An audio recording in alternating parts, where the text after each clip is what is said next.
स्वर विद्या इस संसार में सर्वश्रेष्ठतम विद्या है। मैं बताया था, उन्होंने कहा है जैसे वेदों में ओंकार, ब्राह्मणों में सूर्य, उस तरह से इस विद्याओं में स्वर विद्या श्रेष्ठ है। और स्वर विदयी विद्या के इस जगत में पूजा होती है जैसे कि आकाश मंडल में सूर्य की पूजा होती है। और तुम्हें उस स्वर विद्या के साथ साथ जब दिव्यास्त्र दे दिया, देवास्त्र दे दिया, तो तुम देवताओं में भी श्रेष्ठ हो गया। यह तुमको यह जान लेना चाहिए कि तुम स्वर विद्या प्लस देवास्त्र और दिव्यास्त्र सुसज्जित हो गया, तुम देवताओं के लिए भी श्रेष्ठ हो गया।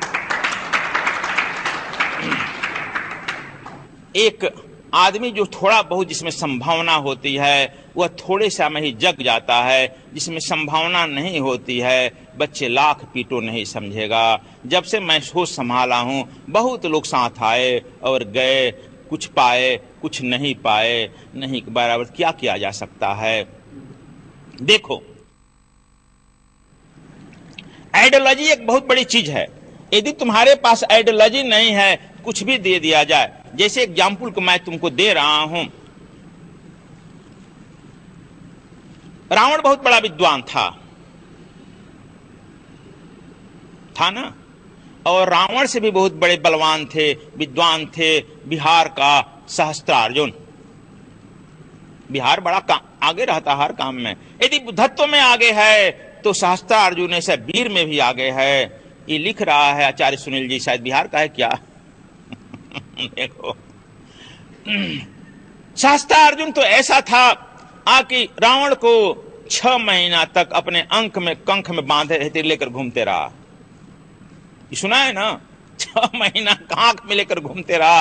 अब समझो कितना बड़ा हुआ वीर था। और इसके बाद जब यह उठपुट बोलता तो उसे कान ही तेरी गर्म करके लेकर अपने रानियों के रनवास में खड़ा कर दिया और 10 गो शीश था, 10 पर दीपक जला दिया।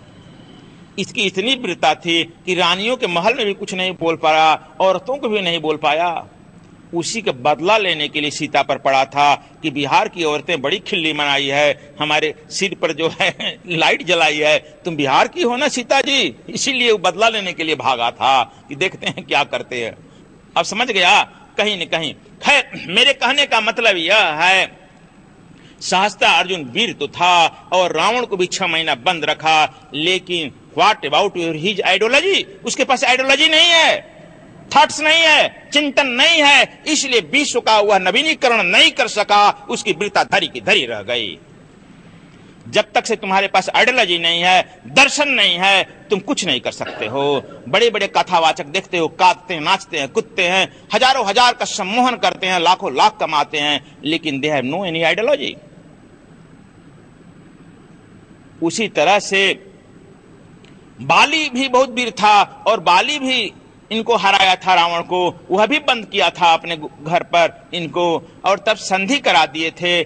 शस्त्राबाओं से भी संधि कराए इनके पुलस्त, दादा पुलस्त, और बाली से भी पुलस्त सुलह कराए। उत्तम कुल पुलस्त करनाती, शिव बिरंच पूजे बहुभांति। लेकिन न रावण के पास आइडियोलॉजी था। उसी तरह से नहीं, हमारे परशुराम भी बहुत वीर थे, धुरंधर थे, उनके पास भी आइडियोलॉजी नहीं था, इसलिए भारत का कुछ कल्याण नहीं हुआ। आइडियोलॉजी विश्वामित्र ने रखा था और विश्वामित्र ने उस आइडियोलॉजी को, उस दर्शन को राम को दिया, और राम सहस्त्राबाहु इतना वीर नहीं होते हुए भी इस भारत में, इस पृथ्वी पर रामराज की स्थापना कर दिया।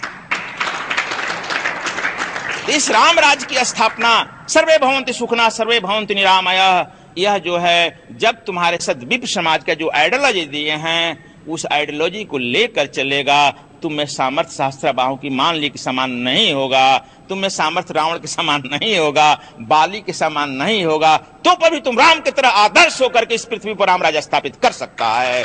यह आइडियोलॉजी है। अभी देखो, सब महात्मा चिल्लाता है, सब पंथ पार्टी संप्रदाय के लोग भी चिल्लाता है। उसे पूछ लो कि लो देश का बागडोर दे दिया जाए तुझे, तुम्हारे पास क्या आइडियोलॉजी है? आचार्य सुनील जी, कोई उत्तर है किसी के पास? क्या तुम्हारे पास दर्शन है? क्या कर लेगा? कुछ नहीं। इसलिए पहले आइडियोलॉजी स्थापित की जाती है। राम के जन्म के लेने के पहले, बहुत बड़े पहले, वह वाल्मीकि ने आइडियोलॉजी स्थापित कर दिया था रामराज के रूप में। और राम के आने के बाद भी जब उनको दीक्षा दे दिया गया, तब शादी हुई, शादी के 18 साल में, 10 साल बाद 28 वर्ष में उनका वनवास हुआ। 10 वर्ष यह हुआ दीक्षा देने के बाद, आइडियोलॉजी को ट्रेनिंग देने के बाद 10 साल, और 14 साल वनवास में, वनवास काल यानी यात्रा काल, यात्रा काल में वह जगह जगह अपना संगठन खड़ा किए। 14, 10, 24 वर्ष, 24 वर्ष तो राम को लगा अपने संगठन खड़ा करने में, और इस राम राज्य की स्थापना तो 14 दिन में हो गई। 24 साल की दर्शन 14 में। इसलिए सबसे बड़ी है अपनी आइडियोलॉजी की प्रचार, अपने दर्शन का प्रचार, अपने संगठन का प्रचार। इसलिए तुम्हें स्वर विद्या के द्वारा और यह देवास्त्र दिव्यास्त्र के द्वारा आगे बढ़ने के लिए मैं यह क्षेत्र तैयार कर रहा हूं, दे रहा हूं। हालांकि यह सभी जानते हैं कि हम जो बोल रहे हैं बात, वह भी सब लोग आ जाएगा दूरदर्शन में, टीवी में, सब लोग सुन लेंगे। लेकिन क्या करेगा, मुर्दा भी तो सुन ही लेता है, उसमें जीवंतता तो आएगी नहीं। जीवंतता तो आएगी ही तुम्हारे दर्शन, तुम्हारे आइडियोलॉजी से, तुम्हारे थॉट से, तुम्हारे चिंतन से, तुम्हारे व्यवहार से आएगी। इसलिए अपना इसमें अपनी जो है विचारों को लेकर आगे बढ़ो।